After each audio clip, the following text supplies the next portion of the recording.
Chers amis, bonjour. Nous remarquons dans le livre de l'Apocalypse 3 séries de jugements divins. Les premiers sont déclenchés à l'ouverture des 7 sceaux, les 7 sceaux du livre qui a été remis entre les mains de l'agneau. Une seconde série de jugements est déclenchée au son des 7 trompettes qui sont données à 7 anges qui se tiennent devant Dieu.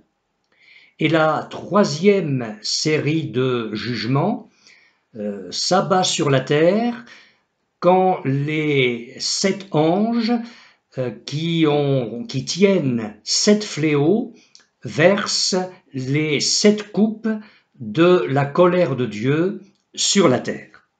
D'ailleurs, ce sont les derniers fléaux. J'aimerais vous parler tout d'abord de l'interdépendance des 3 séries de jugements. En effet, ces 3 séries de jugements dont je viens de parler sont interdépendantes et elles s'enchaînent dans une relation de cause à effet pour nous amener finalement au seuil du retour de notre Seigneur Jésus-Christ. Avez-vous remarqué dans votre lecture personnelle de la parole de Dieu que le 7e sceau, la 7e trompette et la 7e coupe déclenchent simultanément 3 jugements correspondant dans le ciel à 3 manifestations de la souveraineté absolue de Dieu. Les 6 autres fléaux de chaque série s'abattent sur la terre, mais ce dont je viens de parler se déclenche, se manifeste dans le ciel, et cela apparaît comme une manifestation de la domination du Seigneur sur toute chose, et j'y reviendrai dans quelques instants pour notre encouragement personnel. À l'ouverture du 7e sceau, ce qui se passe au niveau du ciel, c'est que la prière des martyrs est exaucée. Et nous en avons parlé dans notre dernier message en commentant les 6 premiers versets du chapitre 8 de l'Apocalypse. Au son de la 7e trompette, nous assistons au couronnement du roi. Je lis dans le livre de l'Apocalypse, au chapitre 11, les versets 15 à 19. Le 7e ange sonna de la trompette, et il y eut dans le ciel de fortes voix qui disaient : le royaume du monde est remis à notre Seigneur et à son Christ, et il régnera au siècle des siècles.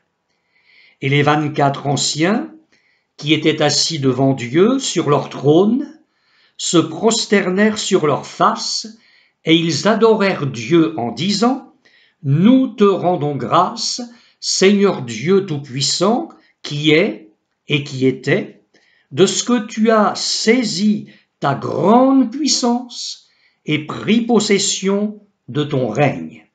Les nations se sont irritées, et ta colère est venue, et le temps est venu de juger les morts, de récompenser tes serviteurs les prophètes, les saints et ceux qui craignent ton nom, les petits et les grands, et de détruire ceux qui détruisent la terre. Et le temple de Dieu fut ouvert dans le ciel, et l'arche de son alliance apparut dans son temple. Et il y eut des éclairs, des voix, des tonnerres, et un tremblement de terre, et une forte grêle. Et lorsque le 7e ange verse sa coupe dans l'air, le châtiment de Babylone est proclamé. Au chapitre 16 de l'Apocalypse, les versets 17 à 19, que je vous lis maintenant. Le septième ange versa sa coupe dans l'air, et il sortit du trône une voix forte qui disait « C'en est fait ». Et il y eut des éclairs, des voix, des tonnerres et un grand tremblement de terre, tel qu'il n'y avait jamais eu depuis que l'homme est sur la terre un aussi grand tremblement. Et la grande ville fut divisée en 3 parties, et les villes des nations tombèrent, et Dieu se souvint de Babylone la grande, pour lui donner la coupe du vin de son ardente colère. Et encore au chapitre 18, les versets 1 à 8. Après cela, écrit Jean, je vis descendre du ciel un autre ange, qui avait une grande autorité, et la terre fut éclairée de sa gloire. Il cria d'une voix forte en disant « Elle est tombée, Babylone la grande. Elle est devenue une habitation de démons, un repère de tout oiseau impur, et odieux, parce que toutes les nations ont bu du vin de la fureur de son impudicité, et que les rois de la terre se sont livrés avec elle à l'impudicité, et que les marchands de la terre se sont enrichis par la puissance de son luxe. Et j'entendis du ciel une autre voix qui disait « Sortez du milieu d'elle, mon peuple, afin que vous ne participiez point à ses péchés et que vous n'ayez point de part à ses fléaux, car ces péchés se sont accumulés jusqu'au ciel et Dieu s'est souvenu de ses iniquités. Payez-la comme elle a payé, et rendez-lui au double selon ses œuvres. Dans la coupe où elle a versé, versez-lui au double.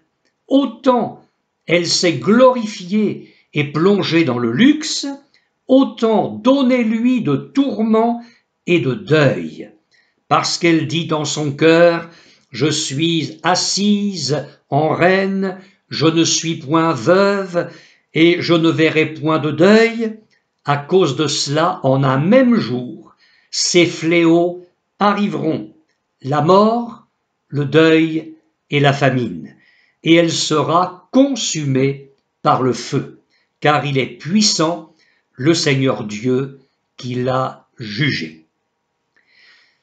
Pour la plupart des commentateurs, l'intervalle qui est observé à chaque fois entre le 6e et le 7e jugement de chaque série est motivé par l'exceptionnelle gravité du 7e jugement et par la convergence des événements vers la gloire finale du retour de notre Seigneur Jésus-Christ. Lorsque nous lisons tous les jugements divins qui vont s'abattre sur la terre et sur les êtres humains, il y a de quoi être effrayé, je vous l'accorde. Cependant, nous devons rester en paix, pleins de confiance en notre Dieu qui a le contrôle de tout, et avoir confiance dans la personne de Jésus, le Fils bien-aimé du Père, qui revient chercher son Église. N'a-t-il pas déclaré « Instruisez-vous par une comparaison tirée du figuier. Dès que ses branches deviennent tendres et que les feuilles poussent, vous connaissez que l'été est proche. De même, quand vous verrez toutes ces choses, sachez que le Fils de l'homme est proche à la porte. » Je pense aux paroles du psalmiste, rapportées dans le psaume 46. Je vous lis.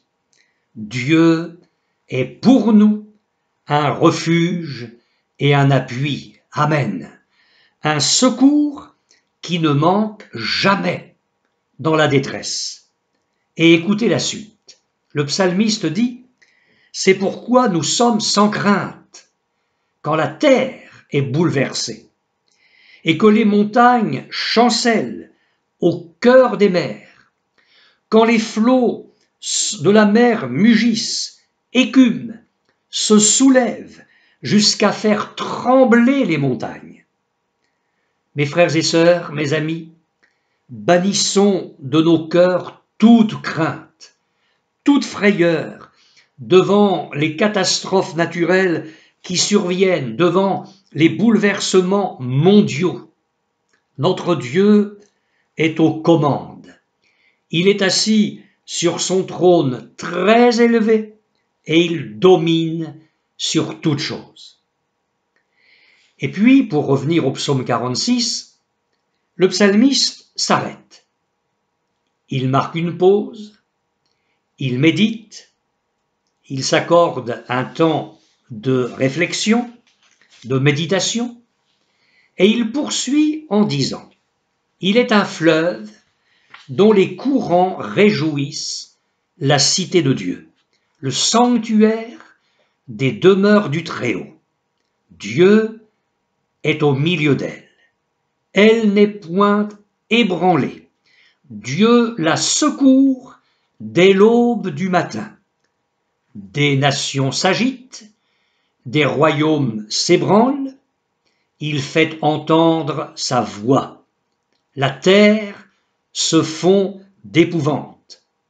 L'Éternel des armées est avec nous. Le Dieu de Jacob est pour nous une haute retraite. Mes amis, notre Seigneur est avec nous chaque jour. Il l'a promis. Il est notre secours. Il est un sûr abri, un refuge inébranlable, une forteresse pour tous les siens. Et puis, je reviens au psaume 46, l'homme de Dieu s'arrête à nouveau pour réfléchir et méditer. Et puis, il termine son psaume par ces mots remplis d'une ferme espérance dans le triomphe final de l'Éternel. Venez contempler les œuvres de l'Éternel, les ravages qu'il a opérés sur la terre.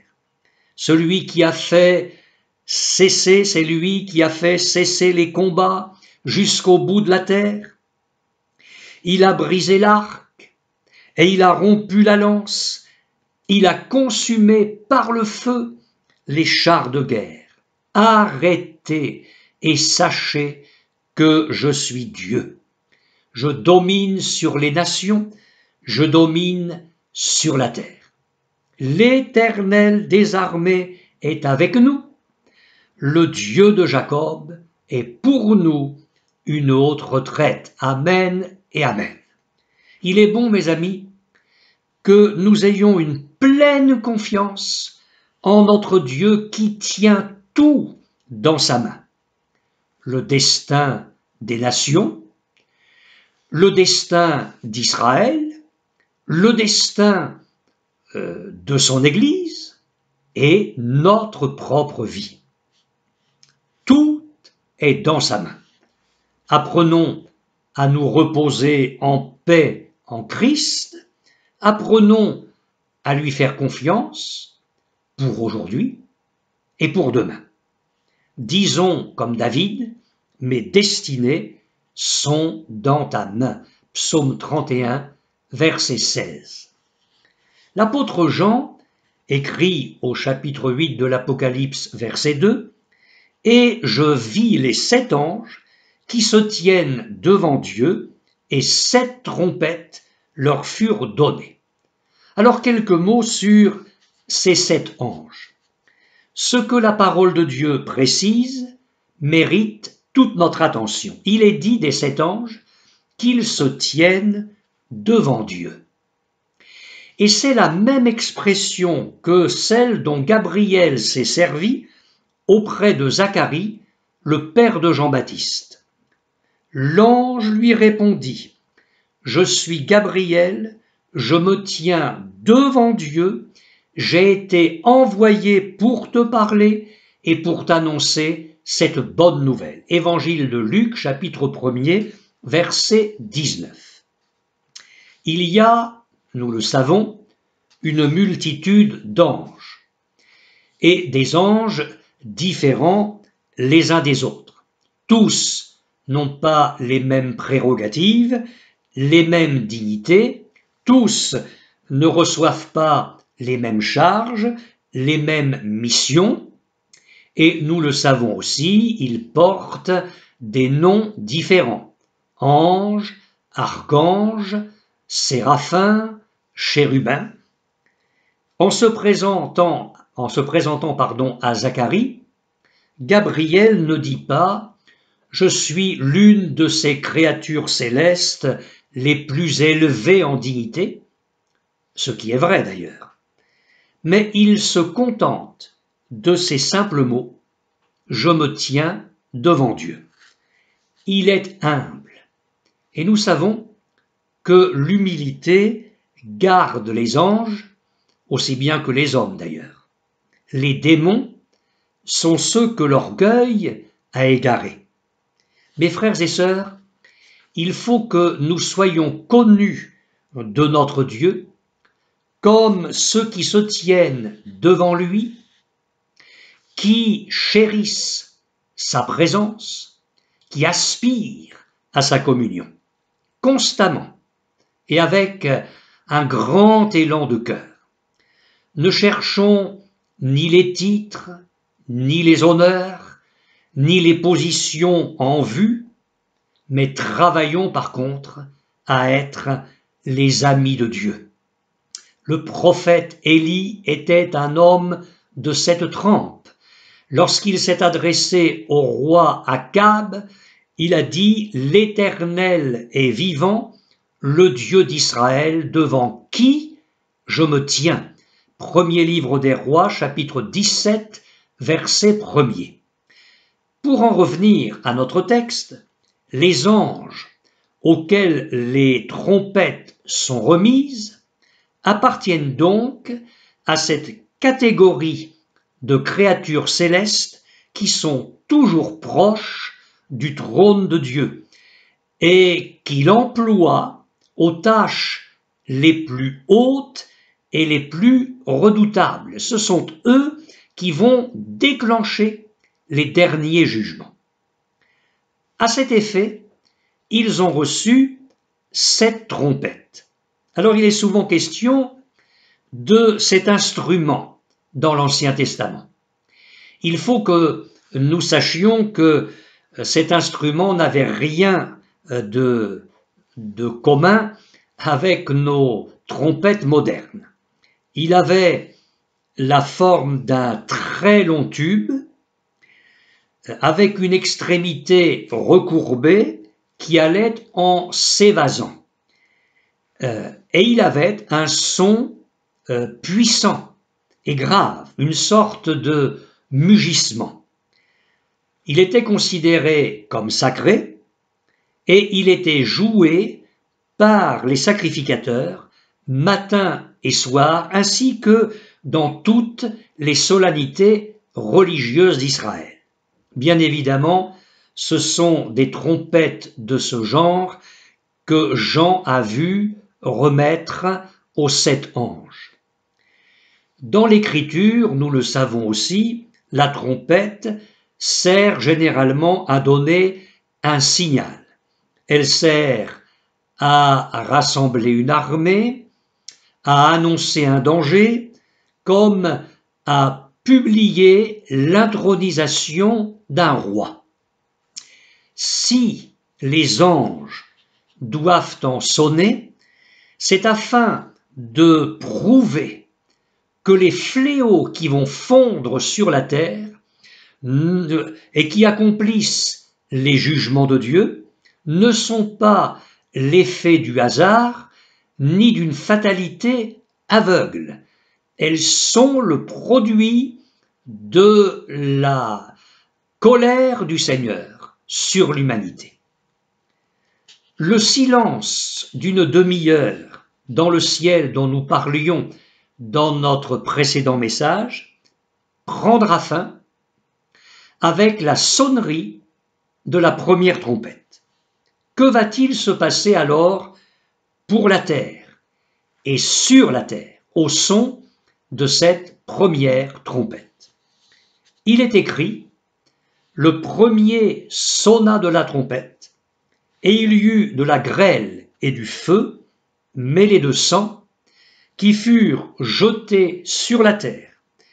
Et le tiers de la terre fut brûlé, et le tiers des arbres fut brûlé, et toute herbe verte fut brûlée. La grêle évoque la soudaineté et la violence.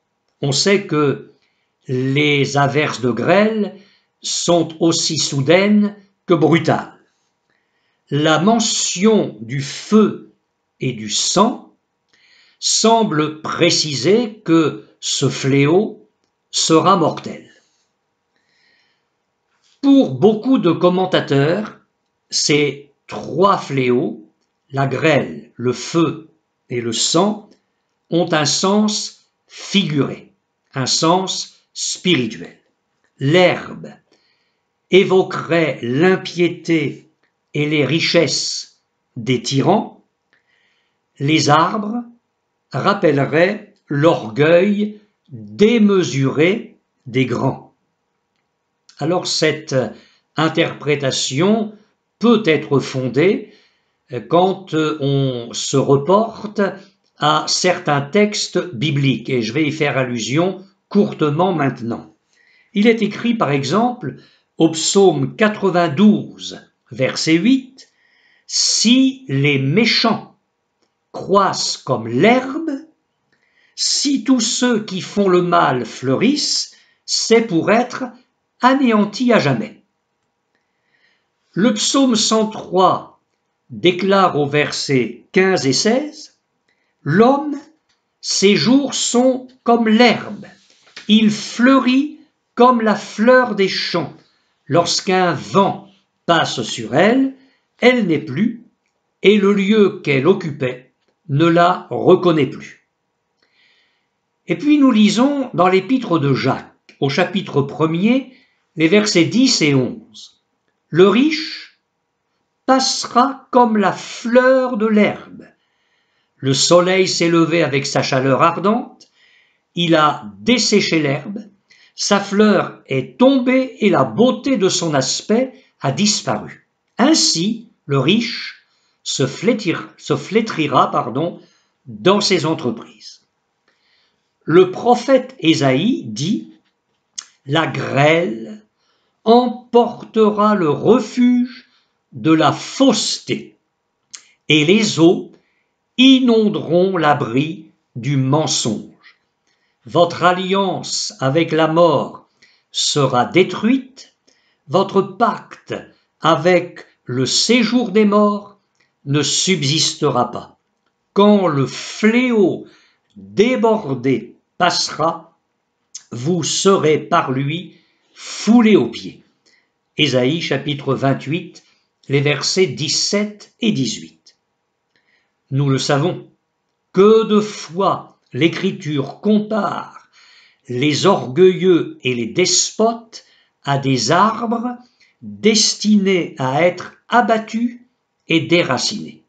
Rappelez-vous, Daniel, expliquant la vision du roi Nebuchadnezzar, lui dit « Cet arbre, dont le feuillage était beau et les fruits abondants, qui portait de la nourriture pour tous, sous lequel s'abritaient les bêtes des champs, et parmi les branches duquel les oiseaux faisaient leur demeure, c'est toi, ô roi, qui es devenu grand et fort, dont la grandeur s'est accrue et s'est élevée jusqu'aux cieux, et dont la domination s'étend jusqu'aux extrémités de la terre. Livre de Daniel, chapitre 4, les versets 21 et 22. Alors, encore une fois, nous ne doutons pas du bien fondé de l'interprétation de tous ces commentateurs. Toutefois, il est bon de rappeler que la grêle, le feu et le sang qui représentent et symbolisent la destruction rappellent deux des plaies d'Égypte. Exode, chapitre 7, verset 17. Moïse s'adresse à Pharaon. « Ainsi parle l'Éternel. À ceci tu connaîtras que je suis l'Éternel. Je vais frapper les eaux du fleuve avec le bâton qui est dans ma main, et elles seront changées en sang. » Exode chapitre 9, les versets 23 et 24. Moïse étendit son bâton vers le ciel, et l'Éternel envoya des tonnerres et de la grêle, et le feu se promenait sur la terre. L'Éternel fit pleuvoir de la grêle sur le pays d'Égypte. Il tomba de la grêle et le feu se mêlait avec la grêle. Elle était tellement forte qu'il n'y en avait point eu de semblable dans tout le pays d'Égypte depuis qu'il existe comme nation.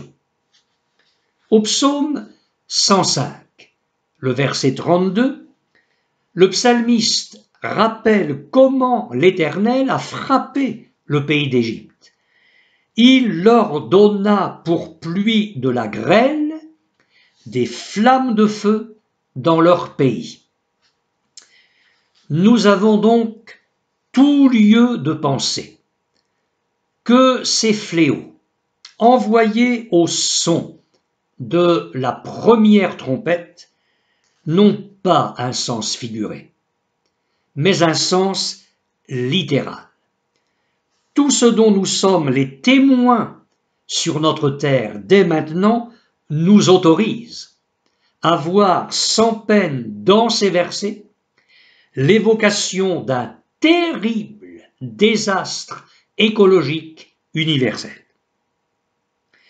Désastre écologique au cours duquel le tiers de la terre, le tiers des arbres et toute herbe verte seront brûlés. Nous y voyons la nature se retournant contre l'homme après que celui-ci se soit détourné de son Créateur. Ce qui est certain, c'est que notre texte ne fait pas allusion à une grêle courante, mais à un réel cataclysme semblable à celui qui détruisit Sodome et Gomorrhe.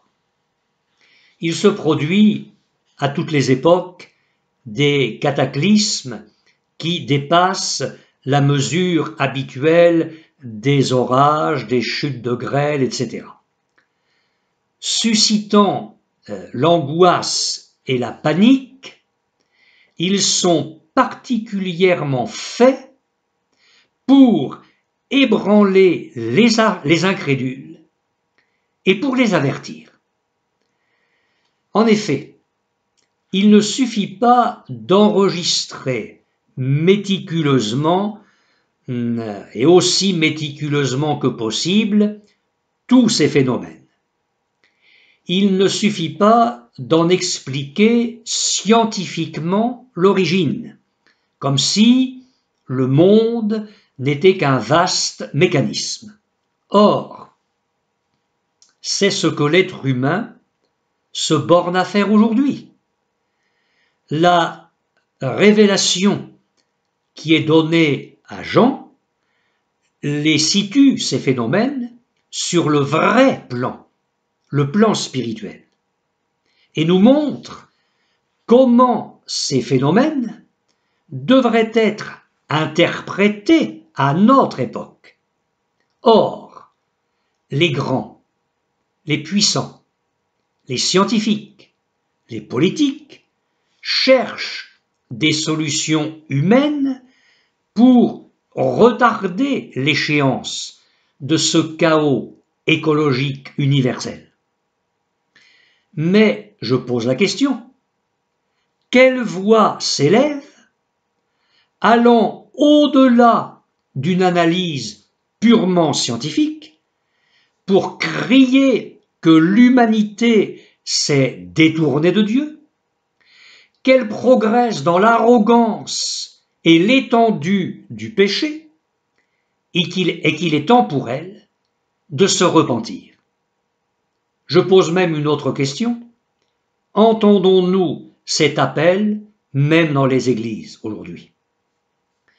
Ce qui se passe sous nos yeux et qui va s'amplifier sont bien plus que les simples effets des causes météorologiques et géologiques. Ils font partie des signes des temps, anticipant et annonçant l'écroulement définitif du monde, selon la parole de Dieu. Ils sont au fond comme des messagers précédant le gros de la troupe.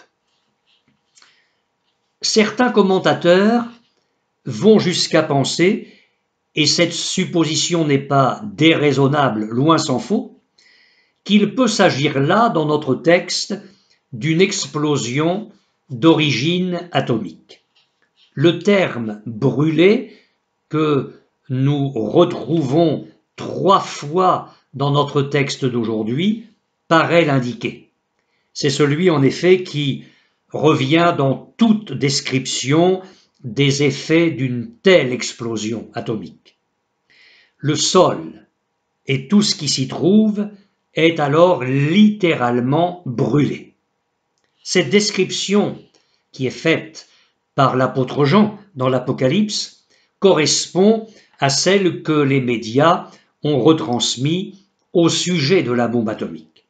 De plus, le fait qu'un tiers de la Terre est atteint s'accorde avec ce que nous savons de la puissance formidable de l'atome.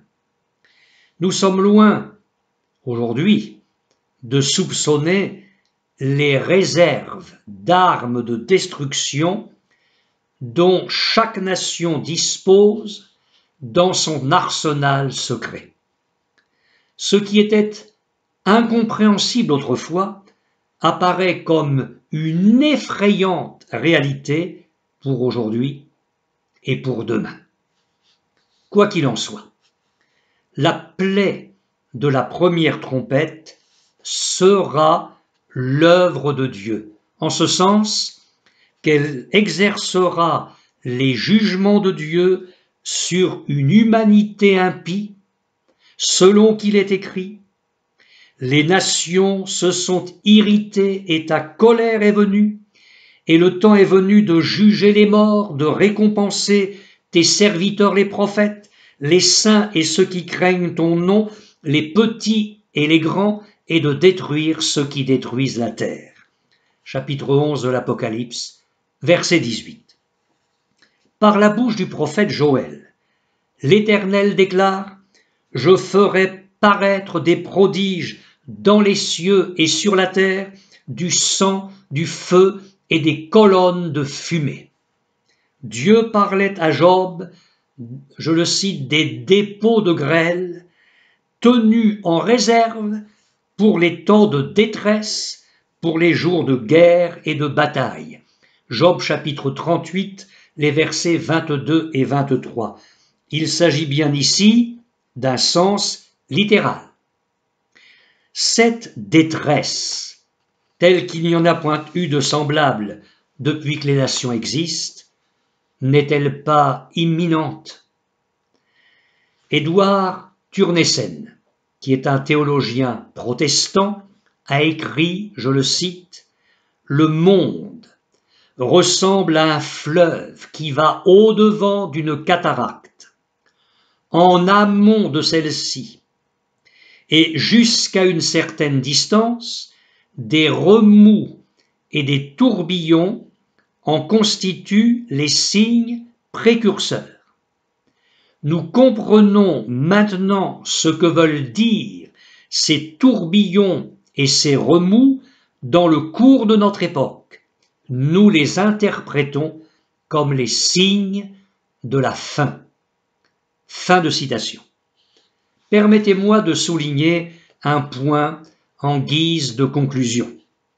Au son de la première trompette, avec le fléau de la grêle, du feu et du sang, le tiers de la terre et le tiers des arbres sont brûlés.